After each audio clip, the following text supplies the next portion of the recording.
So we knew each other quite well.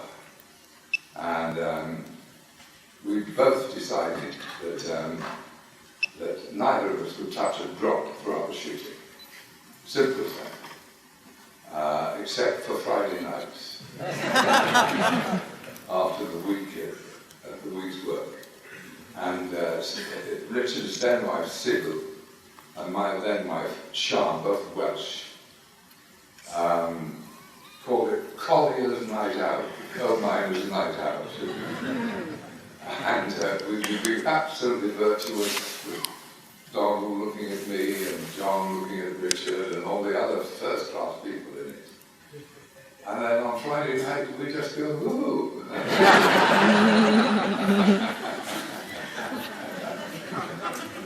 There was a marvellous moment when we'd done the last shot in that big cathedral, and we went on the town, the pair of us, and it was suddenly realised that they needed a shot of the two of us, no dialogue or anything, before they pulled the set out. Well, Richard was found in a place called the Pair of Shoes. I was under a piano in the garage.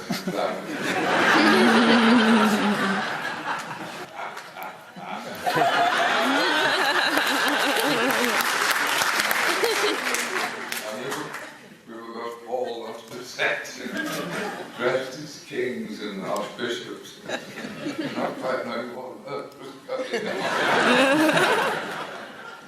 So that's the only time we misbehaved. If you say so. Had you known Richard Burton well before Beckett? Not well, but I knew him. As I say, we were neighbours. We lived 100 yards from each other, and he and my then wife were children together, as it were. They both started in the business. And he was Welsh, and my mother-in-law, in fact, had looked after him when he was a young fellow. I knew all the Burtons, all the Jenkins. We were just good pals. I told a story before the screening of the notice that you heard that he was going to play Beckett from Hal Wallace, and you said splendid, and he heard that you were going to play the King, and he said splendid, and that's sort of, but it's the, and that was, is that true? And was it the first time you worked together? Yeah. And what was it like to work with him? Did you, obviously you found him to be a wonderful actor? Oh, we were great pals, and I thought you could see together, we just click. Got on. There's an old cricketing expression, a pair of safe hands. And I knew with Richard that safe hands, no matter what he did, he'd be there, and he knew that I'd be there. So that was fine. I have a quote I'm trying to find here. Yeah, this is from Richard Burton. He says, "Acting is universally regarded as a craft, and I claim it to be nothing more except in the hands of the odd few men and women who, once or twice in a lifetime, elevate it into something odd and mystical and deeply disturbing. I believe Peter O'Toole to have this strange quality."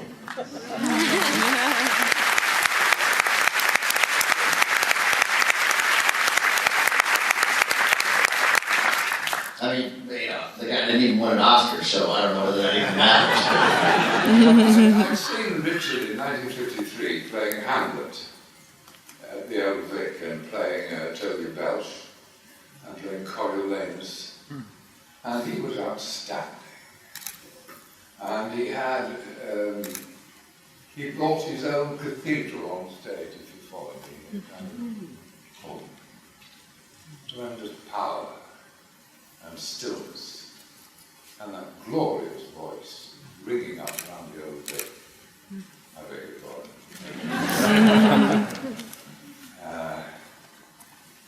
And as I say, I was playing the Duke of Cornwall in a production of King Lear, and there was a knock at the door, 1955 or 6, and it was Richard Burton. As to say, well done, thank you very much. And then, as we'd knock around together, and He loved playing billiards, I loved playing billiards. We both followed rugby. He was a former rugby player. So was I, strangely enough. What can I say? Just a good colleague, good friend. Did you, he had finished Cleopatra when you were making Beckett. Yes. Was all the press attention that came with that any kind of distraction, or did you just simply not care? Well, at that time, Richard had, he and Elizabeth had bumped into each other. Don't use up your car. The previous year, but he returned to the bosom of the family. And we were just too busy to get on with anything. No, it didn't touch at all. But we were filming the scene on the horses on that beach, way up in Northumberland in England. And suddenly there was a great pile of photographers and press. Elizabeth had landed in Newcastle, which is a little industrial mining town, wearing a blonde wig and dark specs. And that's when the fun and games began, but not until the end of the book. I think there had been some fun and games during Cleopatra. I don't know, I wasn't there. Let's get back a little bit to some of the stories. Some people must know this, but you had obviously broken through a couple of years earlier in a small little picture called Lawrence of Arabia.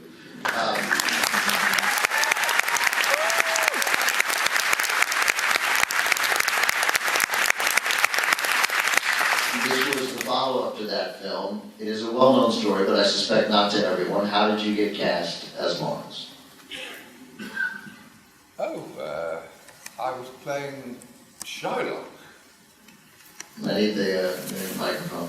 I played Shylock in The Merchant of Venice at Stratford in Shakespeare, and Petruchio in Taming of the Shrew. And I got a phone call from David Lee, and would I ever be coming to London? So, yes, I would. Could we meet? So I went down to London, and I had grown my own beard for Shylock, my hair was long. And David said, "What do you look like underneath all that?" So we chopped a bit off, and my hair was naturally fair, and we liked it a bit more. And I said, "What's going on?" He said, "I'm looking for someone to play Lawrence of Arabia." Now there were about 20 Lawrence of Arabias going on. People have been trying to make that film since the 1920s. It's a silent place. And T. Lawrence himself had written a script. And David said, "What do you look like underneath all that?" So we chopped a bit off, and my hair was naturally fair, and we liked it a bit more. And I said, "What's going on?" He said, "I'm looking for someone to play Lawrence of Arabia." Now there were about 20 Lawrence of Arabias going on. People have been trying to make that film since the 1920s. It's a silent place. And T. Lawrence himself had written a script. And at the time we made Lawrence of Arabia, Terence Rattigan had just written a script called Ross. And I did a screen test to see what I looked like. And I mugged up a few words from Seven Pillars of Wisdom, T. Lawrence's book, and did it, and David said, "Would you play it?" That's the story. Well, they had considered some other actors. You'd be out to some fairly significant names, as I recall. Marlon Brando was considered. Oh yes, I know that. Yeah, lots. I mean, you're acting like, oh yeah, I screwed that All I can tell you is that the script that David had prior to me was he threw it away. Really? Yeah, and he asked me who were the new young playwrights in London, and they were John Osborne and Robert Burton, who was a power line. And Robert met Richard, David, and Robert completely rewrote the scripts. And Winston Churchill had a script for Lawrence of Arabia too, did he not? He did indeed. And T. Lawrence, who was, he wrote a letter to, I believe it was Alexander Corder, one of those amazing producers, saying, whatever you do, there could have dozens of scripts written by dozens of people. Whatever you do, don't do Winston's, because there's a back on every page. I read where you said that you were fortunate to work with some wonderful women, let's put it that way, over the course of your career, and I won't get into all of them, although I would love to.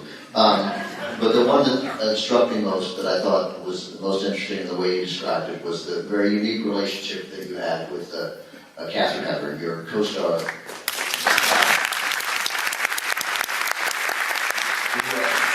Played opposite of you in The Lion in Winter, where you again played yourself.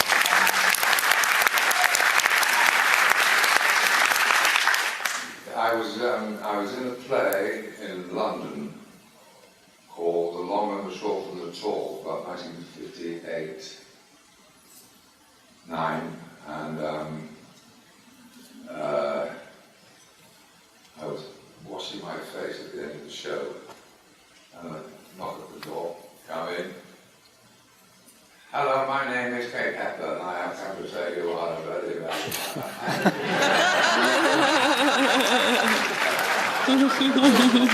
And we became good friends, and remained good friends. And Kate, what can I say about Kate? Kate's everything, the ideals and aspirations of America. She was a high-stepping New England Yankee who, in her later years, wore a Confederate cap just to keep the balance and just to and she called me the pig. Hello, pig, how are you this morning? She had to be 25 years older than you were. We didn't do 80s, we didn't talk about it. That was your... Well, no, I'll tell you,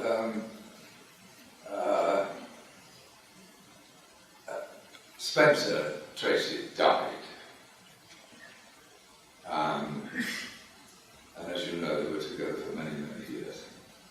And I had a script which came my way called The Lion in the Winter. And I can think of only 3 actresses in the world who could play it. And the first one, of course, was Kate. So I scribbled a note. We had met, as I say, and she knew each other, we knew each other. I sent her the script. And she was in Martha's Vineyard, and deeply unhappy, of course. And I thought it was worth a try, it might cheer her up, I guess. And about a week or so later, the phone rang, and the voice said, "Do it before I die."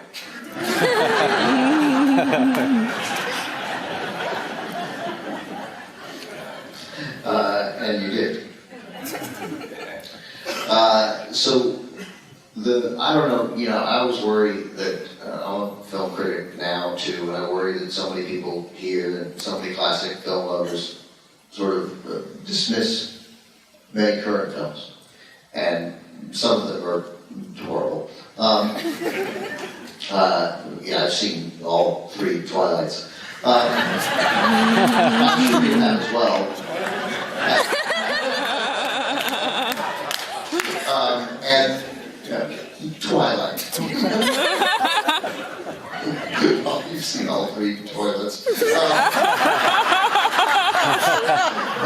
I don't know whether or not everybody here has had the opportunity to see the last movie for which you were nominated for an Oscar. It's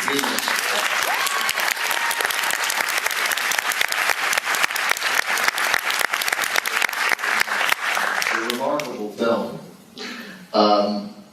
How different is it now making a film like that, the latest film for which you've been nominated for an Oscar, than looking back, whatever it had been 46 years or 44 years since you made Lawrence?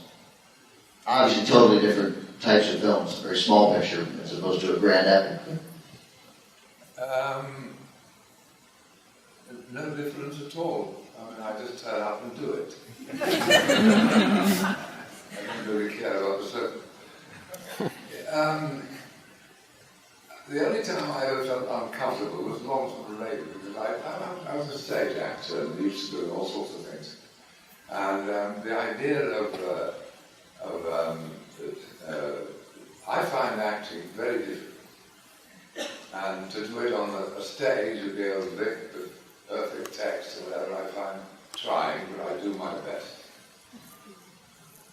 To sit on top of a camel and feel like